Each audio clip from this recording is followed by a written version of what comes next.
Free fire কত বদলে গেছে তাই না? আজকাল নতুন প্লেয়ারদের কাছেও পুরানো কালেকশন থাকে, আর এক ছিল আমাদের সময়, শুধু ফ্রিতে দেওয়া বান্ডিল ছাড়া কিছুই ছিল না।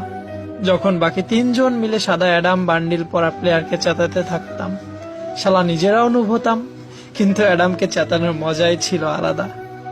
এক ঘরে বা টাওয়ারে বসে চারজনে মিলে একটা কিল করতাম, আর এনিমির একজন এসে আমাদের চারজনকেই মেরে দিত। কিন্তু জানেন মজার বিষয় কি ছিল? কেউ জানতোই না ডায়মন্ড 1, 2 বা হিরোইক কি জিনিস ছিল। সবাই শুধু গেম এনজয় করত।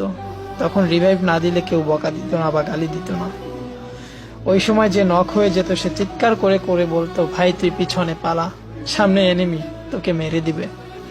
ম্যাচ হারার পরে কখনোই লবিতে এসে এই বিষয়ে ঝগড়া হতো না যে তোমার ভুল, ওর ভুল বা আমার ভুল ছিল, কারণ চারজন মিলে একজনকে মারলে সবার হৃদয় ভয়ে কাঁপতে থাকতো।